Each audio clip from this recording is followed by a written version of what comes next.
I think if we're all honest with ourselves, change is something we are all kind of afraid of.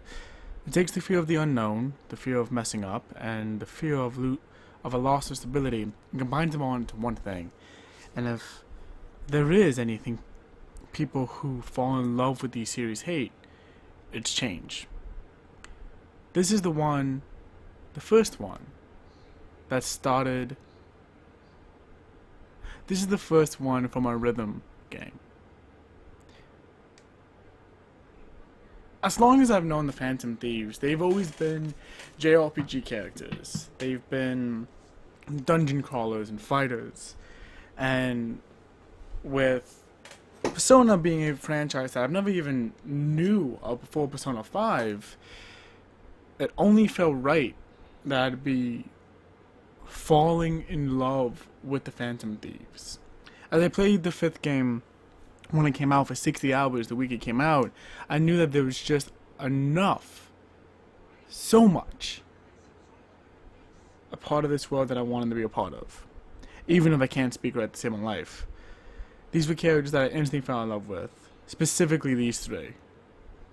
And it was something that, as I saw that they were doing all the spin-offs and they were doing a bunch of other things with the Phantom Thieves, from releasing Catherine skins to putting Joker in Super Smash Bros. To Persona 5 Royale coming out, to so much of all of a sudden the Persona 5 characters being everywhere. That when I heard that this rhythm game was going to come out, I was interested immediately. Even though I can't speak, my rhythm in the game was much better. But now here's the thing. How far can a group of characters actually take you? I was worried that playing this game, I was going to end up hating these characters out of the pure repetition. I was worried that, first off, wasn't even planning on putting this game in the series, in this Metatheosophobia saga. In fact, the game I was originally going to put in this game spot ended up just being way longer and a much bigger fish to fry. So, almost as a desperate last second switch up, I changed gears. I hung out with the Phantom Thieves for one more time. And going through this game was something that I had a lot of fun with, but I was really worried about. It was the first time where I felt the weekly schedule of what we've done really have an impact on what I'm doing. It was something that I felt if I didn't get something done, if I didn't fulfill the saga I've started, I was going to end up failing. I was going to end up letting you guys down. It was a challenge I'd set for myself, but it was a challenge that I needed to take.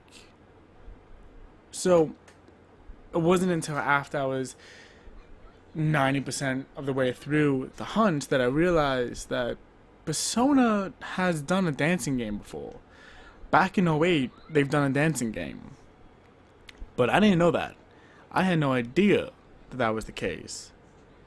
And the issue is that I now have the situation where I chose this game because for me it was a huge change-up, but it's not a change-up for the series. So I'm kind of taking the rules of the Fear of Change saga that we're currently doing, and I'm twisting them. And it was something that I was worried that I wasn't going to be able to do properly. It was something that I was worried that not only are you guys gonna be like, what the fuck, dude, but I was worried that I was gonna end up having these characters that I loved and I completely hating. But at the same time, I'm like, if I'm gonna be able to do this series, I'm gonna be able to do this saga, if I'm gonna be able to complete this challenge, I gotta do this. And not only do I gotta do this, I have to be. I'm gonna switch up games because the game that I planned on, which I'm not gonna mention because that will be a future video, and I want to keep you guys in suspense. I wanted to kind of blow off steam. I didn't want to have to pick up a huge game and something that was gonna drive me absolutely bananas to kind of do. So I ended up choosing something completely different. It was something that I was like, you know what? It's different than what I know the Phantom Thieves to be doing. It's something that I absolutely love the characters, and it's something that I hope I'll be able to do. Because when it comes to rhythm games, I haven't really played any, with the exception of Dance Dance Revolution. I wasn't really a big fan into the genre. I thought I'm kind of stupid and kind of not great. the plot line's always dumb, and I'm much more of a plot person than anything else. And it's something that going into it, I was like, okay, here we go. And as you saw with the intro of this game, you do end up kind of being a little bit of a completionist in it. But with the game being so much fun and just such a, not even a chore, just like a relaxing thing to do, listening to music, it's not something that I ended up hating. And with the fact that the other two games in this series that we've done, it was something that I was like, you know what, it's kind of refreshing. It's kind of refreshing. It's something that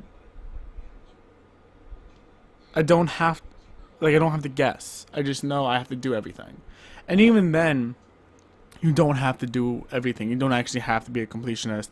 On the scale of scores, there's stage failed, there's stage cleared, brilliant, and king crazy. And you only have to get king crazy once for a trophy. Now the way I did this is that I put on a couple of modifiers adding to my score bonus. I played one of the songs on easy, that as soon as we're like clicking through all this, I'll actually show you the song that I did. And I ended up having a really easy time. It was the only trophy that I really was worried about, because everything else is pretty simple. The game lets you decide how hard you want the game to be. And it got to the point that toward the end of my hunt, there wasn't really a time I wasn't playing with a modifier. With Haru's side quest and social links that you do have to do because they do make a return, you end up having to get at least a brilliant on 47 different tracks, which it's not great and it's not the easiest thing, but once you add the modifiers and you kind of get your rhythm, it's actually pretty simple. It's nothing that's gonna make the hunt unbearable. I ended up hunting the entire game in about a 3-day time space, which is a lot of dancing. It's a lot of dancing to kind of get done. And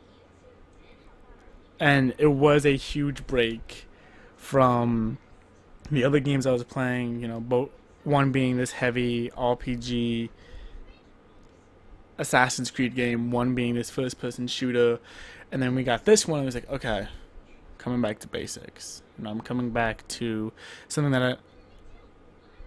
that's easier and something that I've never done before. And even though the story is absolute bullshit, I've kind of seen the entire premise where it's like, why do we have to dance? The ladies don't shut up and dance. Don't question it. It's something that ends up being really, really refreshing. Just by kind of doing all the side missions and doing all of that, you'll pretty much get all of the trophies. As you saw in our opening, I got like 3 trophies just by doing the last side mission in the game.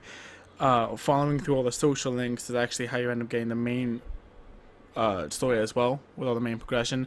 As long as these two are in the picture, you're doing a main campaign thing, even though it's not really necessary. And the game is definitely just tailored to, hey, just dance and have fun. Let it roll off your shoulders, chill, and let's have a good time. And it's something that I personally really appreciated. It's something that all of the trophies are something that are simple, and they test out your abilities without ever straining them. I think the hardest trophy that was in the game was a a straight tightrope, I think it's called. I'll have to check it. But pretty much the whole thing is you can't miss a single note, and if you do, the song ends and you have to clear the song.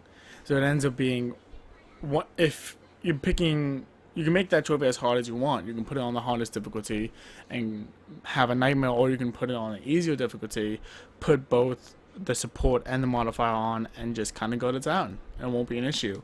There's a trophy for playing on the hard difficulty with having every single support thing on, and while it completely decimates your score of taking negative 87%, you will end up getting the trophy. There's one trophy that you get for failing a song, which I did in the very beginning because I wasn't really paying attention.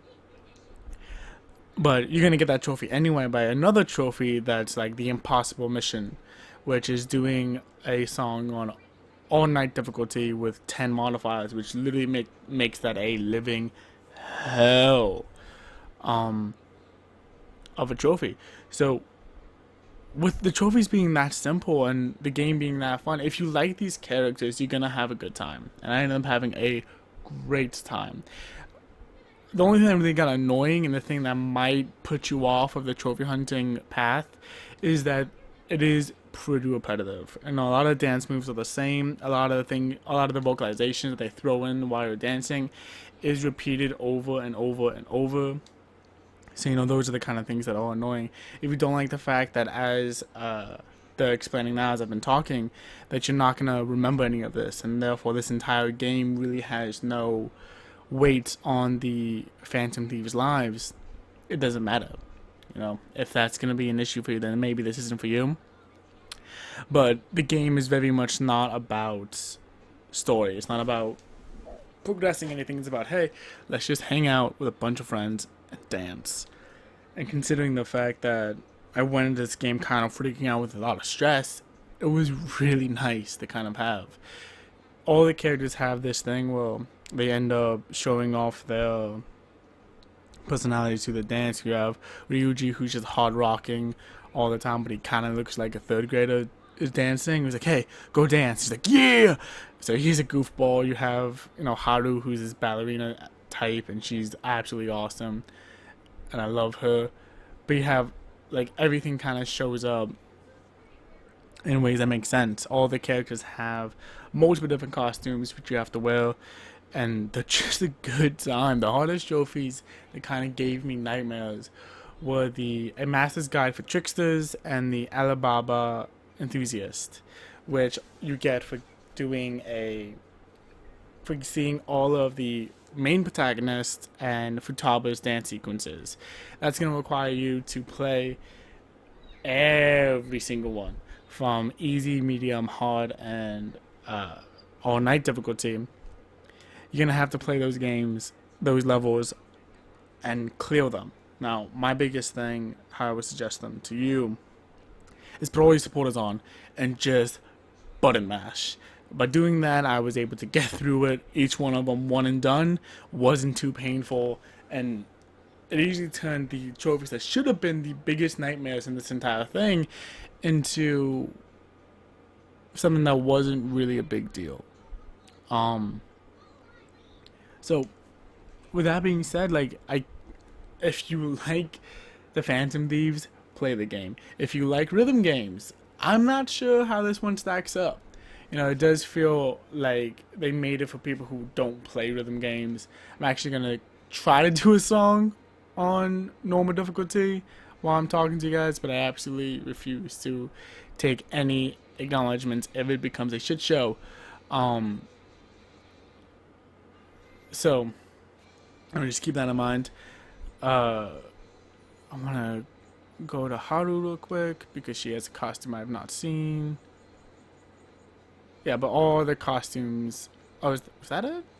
No, that can't be it. No, that's it. Okay. All the costumes have something to do with something that happened in game, which is really fun. And I really appreciate that. Like, the game is just a good time. And I'm not gonna lie, because I did play through the original game, I got kind of misty-eyed during this song, which ended up being like the grand finale, song-wise, and not the final song you unlocked. So it just ends up being a lot of fun, and if you enjoyed any kind of part of this, you do end up playing the game. A lot of the button prompts are on screen, so it's never a time of like, oh, I'm not quite sure which button to push. It's a matter of, can I understand what's going on? All the scratches I have being done automatically, because I realized pretty early into my hunt that if I tried to do them, I was gonna fuck them up, and I ended up fucking them up constantly. And it was something that I wish that wasn't the case, because I feel like that would have added a little bit more to my cred, but unfortunately, I just couldn't ever get the hand of them. So it's pretty fortunate that in the end, there is a support modifier called Auto Rift, Auto Scratch, which ends up getting those done for you. And I was able to just hop those on and not think about it. The other thing that I thought was really fun and enjoyable, at least to me, and maybe it's because I just wasn't fully paying attention while playing the game, is that the fucking a lot of the modifiers didn't seem to do anything. Like I currently have the song notes are mirrored on right now, and I didn't really notice it having that big of an impact on my gameplay. Maybe that's just because I ended up playing with that modifier on, that this ended up just becoming my norm. But I don't really think there was ever a moment where I was like, oh yeah, I'm struggling because of this specific modifier. And even if you are, you can easily just turn it off and not think about it. The impossible mission, I do want to say, because I did talk about it and I kind of like danced off of it real quick, you don't have to complete. In fact, you're not going to complete it. That's why it's called the impossible mission. You literally just have to start the song with it and you'll be fine. I got distracted by my computer screen, so I messed up those kind of notes. But with the other thing that I did have an issue, which you might struggle with if repetition really isn't your thing, which you might be in the wrong business if repetition isn't your thing as a trophy hunter, was the fact that there's not a lot of songs. Like all the songs come from, with the exception of like 2, all the songs come from the Persona 5 soundtrack, which is really great. However, there's not a lot of them, so you get a lot of remixes in this game, which again, totally fine if you like those songs. But if you don't, the fact that there's so many versions of the same songs kind of led a lot of the notes and rhythms to kind of bleed together. So it ended up becoming a thing of like, I'd mess up here and there because I was playing the wrong version of the song. And it became super frustrating at points because like, I should have had that. Wow, she is basically in her underwear.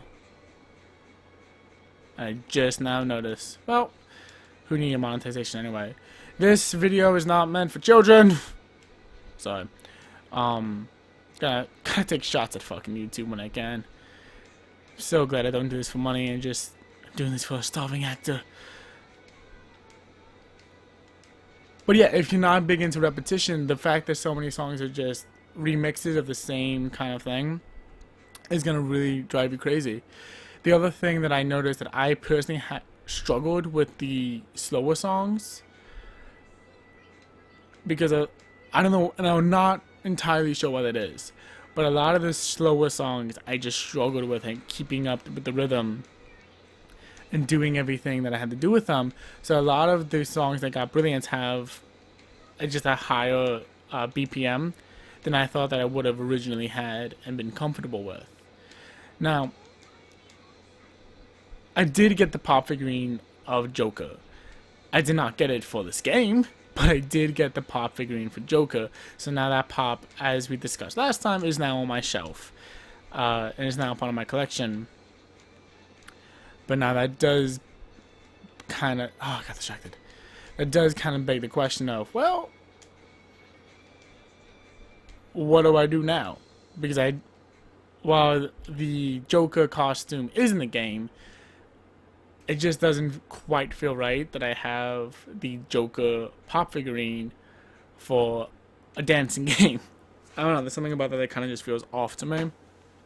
But as of right now, he is on my shelf, and someone needs to tell Harley to put some clothes on, because, my god. I missed 6 notes. Ah, crap. But, you end up getting these crazy high scores, end up going on the pool. So it's a fun game, and it's a good time. The last thing I kind of want to talk about is how I did the King Crazy, which I want to show you. Yep, I did on this one. Probably one of the easiest songs on the entire thing. Add a couple modifiers to it, and you shouldn't have an issue. I will say that, as much as I like that song, I was really confused on why, the whole music video was how the music video was for that song. It just didn't quite feel like something that belonged to the game. It felt something that belonged much more in a Catherine type thing. So yeah, I ended up playing for 22 hours, which a lot of it in the beginning was just kind of learning the stuff. So yeah, I do want to kind of go through all the costumes as I'm talking now, just because, like I said, there's not a lot of actual gameplay that I can do without completely having a stroke and looking like I'm bad at this game. But yeah, no, I really did enjoy it. I enjoyed pretty much every part of it, if I'm honest. Even though there were things that got annoying, it was annoying that some of these things were repetitive, and it was annoying that a lot of the songs are the same. But at the end of the day, you end up having a really fun experience. You end up having this thing that's like, oh, cool. Even though I platinumed, there's still stuff that I technically never used. Why do they give... I'm just now noticed how often they gave her a tail. Which, why?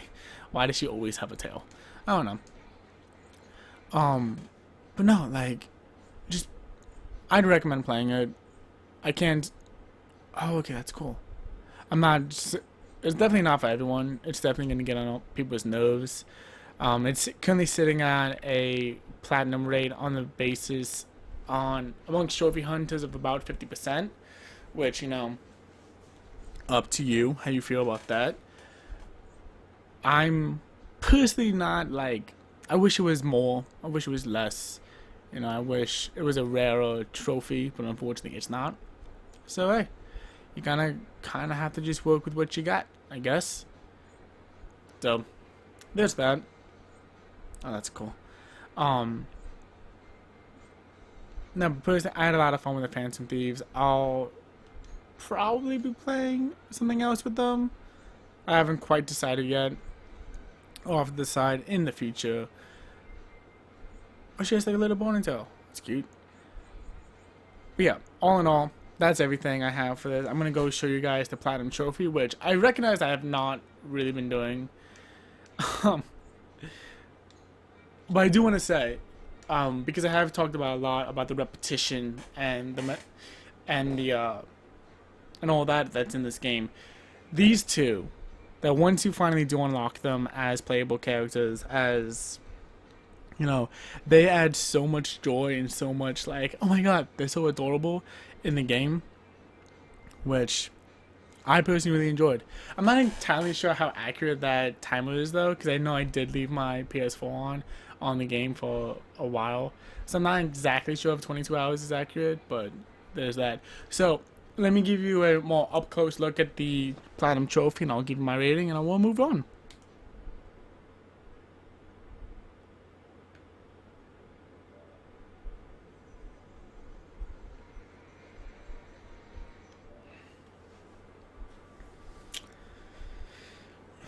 where you might be 50% amongst trophy hunters, but amongst the commoners, you are 19.1.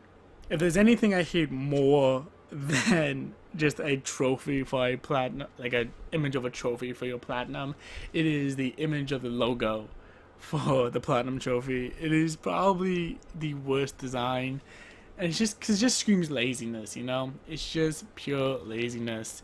So even though I'm not the biggest fan of the platinum trophy itself, it is one of my collection. It is one I'm very excited to have in my collection because not only is it another game in our, meta theosophobia saga, which I promised I'd stop saying that word, but I kept saying it. But it is another genre of game I would have never played if it was not for this channel, this show, and all that. So yeah, I am, at the end of the day, I am proud of it. I probably shouldn't be proud of it, but I am proud of this trophy because of how much it took me outside of my comfort zone. So, thank you guys for watching, and I'll see you guys next time. Bye bye.